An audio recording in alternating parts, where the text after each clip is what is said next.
오늘 말씀에는 하나님께서 모세에게 모세의 최후에 대한 말씀을 주셨습니다. 조금 이제 좀 어두운, 조금 안타까운 그런 말씀인데 어쩔 수 없는 것이죠.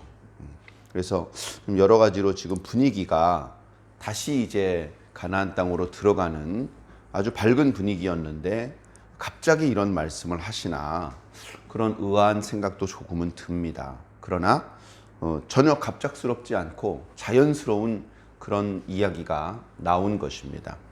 자, 오늘 말씀에 우선 1절에 보면 하나님께서 모세에게 아바림 산으로 올라가라 그렇게 말씀하셨습니다. 우선 이제 이 아바림 산에 대한 설명을 먼저 좀 드리겠습니다. 왜냐하면 어떤 사람은 모세가 느보산에서 죽었다. 아니다. 비스가 산에서 죽었다. 무슨 소리요? 민수기 27장 안 읽어봤어? 아바림 산이잖아. 이렇게 여러 가지로 말을 하기 때문에 그렇습니다. 설명을 드리자면 이렇습니다. 아바림 산이라는 것은 긴 산맥을 가리키는 표현입니다. 아바림 산맥에는 많은 산들이 있죠. 그 중에 북쪽 고원지대를 비스가산이라고 불렀고 그 비스가산 고지대 중에서 가장 뾰족하게 높은 곳이 바로 느보산입니다. 사실은 같은 곳을 말하고 있는 것이죠. 그래 이 아바림산, 비스가산, 느보산이라고 가리켜진 이곳은 요단강 동쪽 모압 평지 옆에 있는 곳입니다. 그래 백성들에게 나 잠시 좀 다녀올게 하고 산에 올라가면 높은 산이기 때문에 날씨가 맑은 날은 그 요단강 건너편 가나안 땅이 훤하게 잘 보인다고 합니다. 지대가 높기 때문에. 그래 날씨가 좋은 날은 거의 가나안 땅 남북의 그 긴 땅이 다 내다 보이고 조금 과장을 보태면 멀리 지중해까지 보인다고 합니다. 이제 그런 곳에 올라가서 네가 직접 그 땅을 밟을 수는 없을 것이지만 네가 그 땅에서 나는 소산을 먹고 그 땅에서 다만 얼마 동안이라도 살 수는 없겠지만 너는 그 땅에 가지 못하고 죽겠지만 그러나 그 땅을 볼 수는 있게 해주겠다. 아이고 어차피 못 들어가는데 보는 게 무슨 소용이야. 그런데요 보는 것만으로도 위로가 어느 정도는 될 수 있습니다. 보여주지도 않는 사람도 많이 있지 않습니까? 물론 아쉽죠. 보는 것으로 끝난다는 건 엄청나게 아쉬운 일이겠지만 볼 수 있는 것만으로도 큰 위로가 될 수 있는 것입니다. 그래서 하나님께서 우리 조상들에게 약속하신 땅이 저 땅이구나. 과연 젖과 꿀이 흐르는 땅이구나. 우리 이스라엘 민족 전체가 흩어져 살아도 좁지 않겠구나. 넉넉하구나. 하나님께서 젖과 꿀이 흐르는 땅이 되게 하셔서 그 소산이 풍족하겠구나. 참 감사하다. 그런 것들을 느낄 수 있는, 또는 우리 조상 아브라함이 저쪽에서 내려와서 저쯤에서 살았겠구나. 그리고 말년엔 이쪽 동네에서 살았겠구나. 이런 것도 생각해 볼 수 있는, 그저 경치 좋다가 아니라 수백 년 동안 내려온 하나님의 언약이 이루어지는 그 순간을 목격하는 그런 감격이 있는 그런 순간이었을 것입니다. 근데 오늘 말씀을 보면 하나님께서 그렇게 언약의 땅을 바라보라고 말씀하시면서 너는 거기 못 들어간다 라고 말씀하셨고, 너는 아론과 마찬가지로 그 산에서 조상들에게 돌아갈 것이다 라고 말씀하셨습니다. 조상들에게 돌아간다는 것은 죽음의 세계로 들어간다는 뜻이고, 죽는다는 말을 그렇게 표현하신 것입니다. 실제로 죽었는지에 대한 여부에 대해서는 또 다른 논의이기 때문에 오늘은 그 부분은 자세히 말씀드리지 않겠습니다. 자, 어찌되었건 중요한 것은 모세가 가나안 땅으로 들어갈 수는 없다는 것이죠. 그리고 그 이유에 대해서는 또다시 무리바 물 사건을 말씀해 주셨습니다. 그때 너희는 나를 믿지 않았고 내 명령을 순종하지 않았고 나의 거룩함을 드러내지 않았다. 결국 그 과정에서 그들은 자기 자신의 의로움을 드러내려 했다. 그 죄 때문에 아론과 모세는 가나안 땅에 들어갈 수 없다라고 말씀하신 것입니다. 인간적인 관점에서는 좀 용서해 주시지. 공로가 크니까 작은 실수는 좀 용서해 주셨으면 좋겠는데 뭐 이렇게 생각할지도 모르겠습니다만 그건 우리 생각이죠. 자, 그렇게 인간적으로만 성경을 바라보고 하나님의 말씀을 이해하려고 해서는 안 됩니다.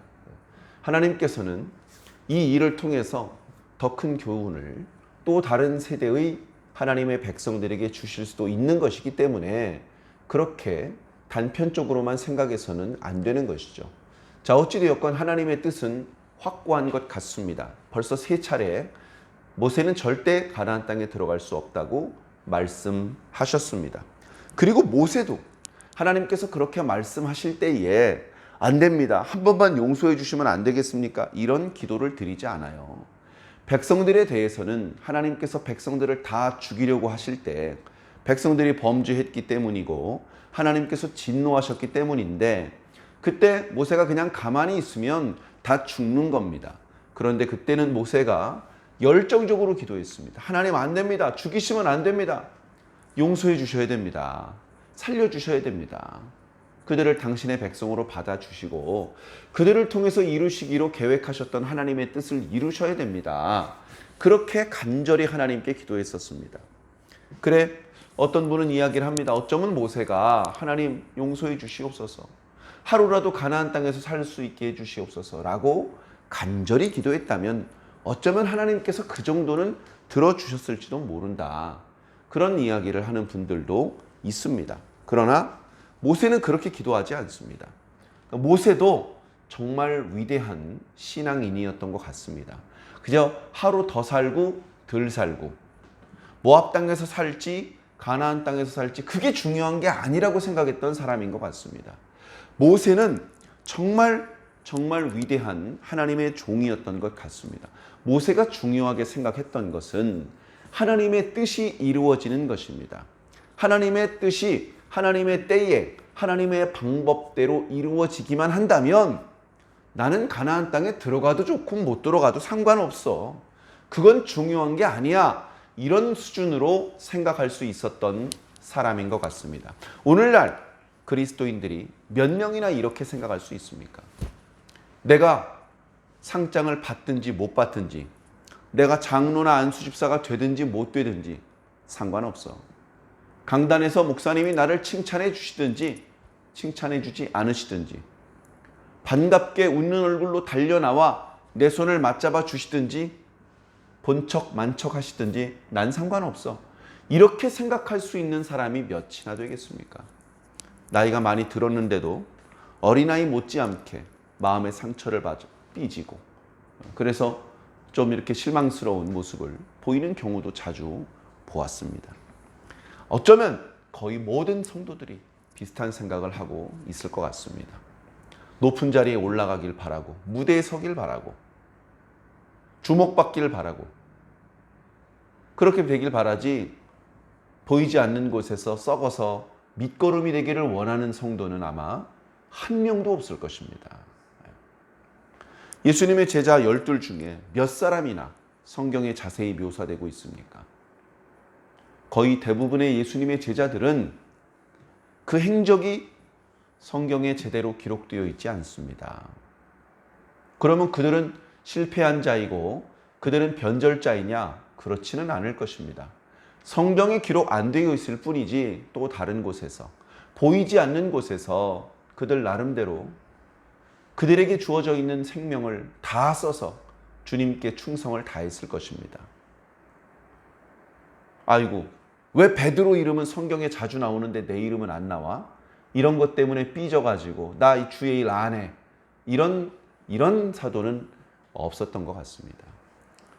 쉽지 않은 일이겠지만 저도 그리고 우리 성도 여러분들도 이런 더 큰 마음을 가져주시기 바랍니다.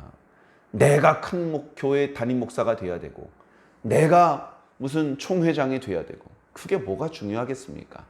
사랑하는 성도 여러분, 늘 겸손하고 어떤 모양으로든 하나님께 쓰임받을 수 있다면 그것으로 감사할 수 있는 저와 여러분들이 꼭 되기를 바랍니다. 자, 모세가 그런 마음을 먹었던 것 같습니다. 그래서 모세는 하나님께서 그렇게 말씀하실 때 하나님 제가 그래도 40년 동안 충성을 다했는데 섭섭합니다. 이런 식으로 말한 게 아닙니다. 하나님 제가 한 가지 청이 있습니다. 모세가 하나님을 부를 때 얼마나 중요한 청을 하려고 하는 것인지 하나님을 부르는 호칭이 예사롭지가 않습니다. 여호와 모든 육체의 생명의 하나님이시여 이렇게 하나님을 부르며 소원을 말하고 있습니다. 모든 육체에 호흡을 주신 하나님이시여.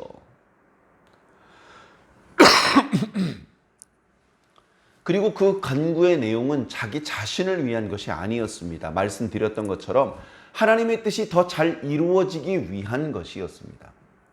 하나님, 저는 이렇게 가나안 땅을 밟아보지 못하고 떠나지만 이스라엘 백성들을 위해서 하나님의 뜻이 제대로 이루어지기 위해서 한 사람을 이스라엘의 지도자로 세워 주시옵소서. 이렇게 기도한 거예요. 누가 지도자로 세워지든 모세랑 상관없는 일 아닙니까? 그런데 모세는 그것을 남의 일처럼 자신과 무관한 일처럼 생각하지 않고 그것을 가장 중요한 일이라고 생각을 했습니다. 하나님, 한 사람을 회중 위에 세워서 그로 그들 앞에 출입하며 그들을 인도하여 출입하게 하셔서 여호와의 회중이, 그러니까 이스라엘 백성들이 목자 없는 양과 같이 되지 않게 하여 주시옵소서. 하나님, 제가 40년 동안 이스라엘 백성을 이끌다 보니 제가 이스라엘 백성들의 인도자가 되었습니다. 하나님께서 이스라엘 백성들의 인도자시지만 백성들의 눈에는 제가 보입니다. 그런데 이제 제가 사라져버리면 백성들 눈에 아무것도 보이지 않기 때문에 백성들은 어쩌면 혼란에 빠질 수도 있습니다. 목자 없는 양처럼 흩어질 수도 있습니다. 하나님, 이스라엘 백성들을 불쌍히 여기셔서 누가 되었든지 한 사람을 세워 주시옵소서. 이때 사실은 이미 여호수아가 모세의 시종이었습니다. 거의 모세와 함께 지내면서 모세의 잔심부름을 했고 모세의 명을 따라 전투를 수행하기도 했고 모세의 메시지를 백성들에게 알려주기도 했습니다. 그리고 모세가 하나님께 가까이 나아갔을 때 회막에 남아서 끝까지 기도하는 사람이었습니다. 그래 백성들이 어쩌면 모세 다음에는 여호수아가 우리를 인도할 수도 있겠다라는 생각을 어쩌면 이미 다 했을 것입니다. 또 누가 있겠어 갑자기. 그런 상황인데 모세가 하나님께 기도할 때는 하나님 여호수아를 제 뒤에 후계자로 세워주시옵소서 이렇게 기도하지 않고 누가 되었든지 한 사람을 세워주시옵소서라고 기도합니다. 그게 여호수아가 아니어도 상관이 없다는 겁니다. 아이고 그래도 여호수아가 나한테 충성을 다했는데 내가 여호수아한테 뭐 해준 것도 없고 하나님께서 나의 모든 권위를 여호수아에게 주셨으면 좋겠다. 인간적으로 그런 생각도 해볼 수 있을 텐데 모세는 그게 중요한 게 아닙니다. 여호수아가 아니어도 됩니다. 하나님의 뜻만 잘 이루어질 수 있다면 여호수아가 아니어도 됩니다. 하나님께서는 저보다 지혜로우시기 때문에 어쩌면 더 적절한 사람을 알고 계실 수도 있습니다. 감히 그런 하나님 앞에 제 의견을 어떻게 말씀드릴 수 있겠습니까? 하나님께서 보셔서 적당한 사람 한 사람을 세워주시옵소서 이렇게 기도한 거예요. 그러니까 모세가 정말 대단한 우리가 존경할 만한 본받을 만한 좋은 하나님의 일꾼인 것 같습니다. 그때 하나님께서는 역시 여호수아를 지목하십니다. 그래, 내가 여호수아를 지목한다. 이유가 무엇이냐? 그 안에 영이 있는 사람이다 라는 것입니다. 그 안에 영이 없는 사람이 어디 있습니까? 모든 육체의 영혼을 주신 분이신데 그런데 이 영은 우리의 생명, 우리의 호흡을 말하는 게 아니고 성령을 말씀하시는 것입니다. 구약시대에도 성령님께서 활동하셨습니다. 그리고 여호수아는 그 성령이 활발히 활동하시는 그런 일꾼, 성령이 충만한 일꾼이라고 말씀해 주신 것입니다. 그래서 그가 바로 모세 너를 이어서 이스라엘의 인도자가 될 것이다 라고 말씀하십니다. 이어니어 하나님께서 말씀하십니다. 모세야, 너는 여호수아를 데려다가 안수해라. 안수하는데 엘르아살 제사장도 부르고 회중들도 다 모아서 모두가 보는 앞에서, 회막 앞에서 그에게 안수하고 너에게 있는 모든 권한을 그에게 위임해 주어라. 그렇게 말씀하셨습니다. 그리고 뒤에 이어지는 말씀을 보면 모세는 여호와께서 명령하신 대로 다 그대로 했더라라고 말씀하고 있죠. 물론 이렇게 안수를 했다고는 했지만 곧바로 여호수아가 이스라엘의 지도자가 된 것은 아닙니다. 여전히 모세가 남아있는 생명이 있는 동안 하나님의 종으로서 이스라엘의 인도자로서의 역할을 수행했습니다.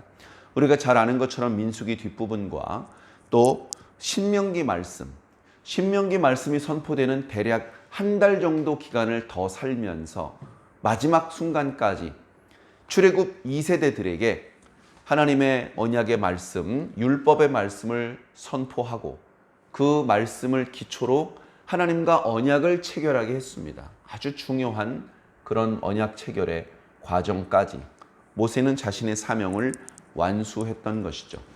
자, 생뚱맞게 갑자기 모세가 가나안 땅에 들어가네 못 가네 이런 얘기를 했던 것 같은데 그게 아니라 자연스러운 흐름입니다. 다시 말해 이제 출애굽 1세대들이 광야에서 모두 죽었기 때문에 그들과 함께 출애굽 1세대들의 리더였던 모세와 아론이 죽는 것은 당연한 일이고 출애굽 2세대들을 위해서는 두 번째 지도자인 여호수아가 필요한 것이 또한 당연한 일인 것입니다.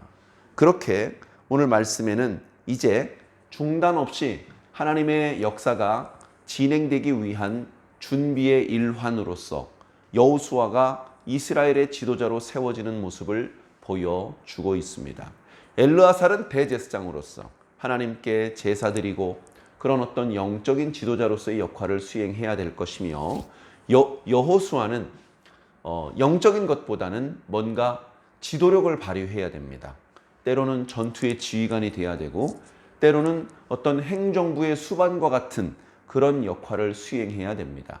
그래 여호수아와 엘르아살 사이에 잘 협력을 하면 이스라엘 백성들은 혼란 없이 여호수아와 엘르아살의 지도를 따라서 멈추라 그러면 멈추면 되고 가자고 하면 가면 되는 것입니다. 싸우라고 하면 싸우면 되고 싸움을 그치라고 하면 그치면 되는 것이죠. 한 명만 있으면 되는 것 아닙니까? 그런 생각도 해볼 수 있겠습니다만 이제 하나님께서는 처음부터 제사장의 직분을 세우셨습니다.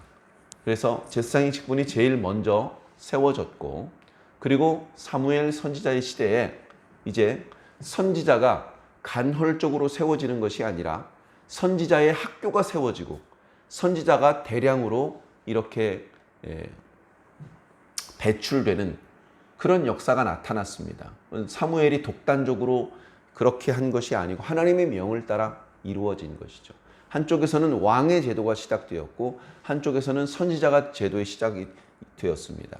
그리고 모세 때 시작했던 제사장의 제도와 함께 이스라엘의 지도자로서 왕과 선지자와 제사장의 제도가 나타났던 것이죠. 그리고 그 모습은 고대에 아브라함에게서도 나타났었고 모세에게서도 나타났었고 그리고 바로 그 모습이 우리가 사랑하는 예수 그리스도 우리 주님께 나타났던 것입니다. 사랑하는 성도 여러분, 어떤 모양으로 어떤 방법으로 우리를 인도하시든지 그래서 지금 현재 우리가 어디까지 왔든지 그건 중요하지 않습니다. 현재 우리가 하나님과 연결되어 있다면 하나님의 말씀이 우리에게 계속 들리고 있고 우리의 기도가 하나님께 상달되고 있다면 아무 문제 없는 것입니다.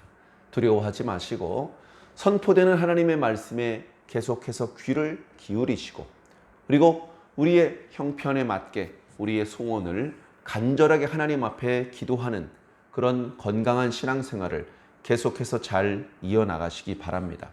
하나님의 이끄심을 따라 순종할 때에 우리는 반드시 승리할 것입니다. 주님과 함께 승리의 노래를 함께 부르게 되시기를 예수님 이름으로 간절히 축원합니다. 아멘.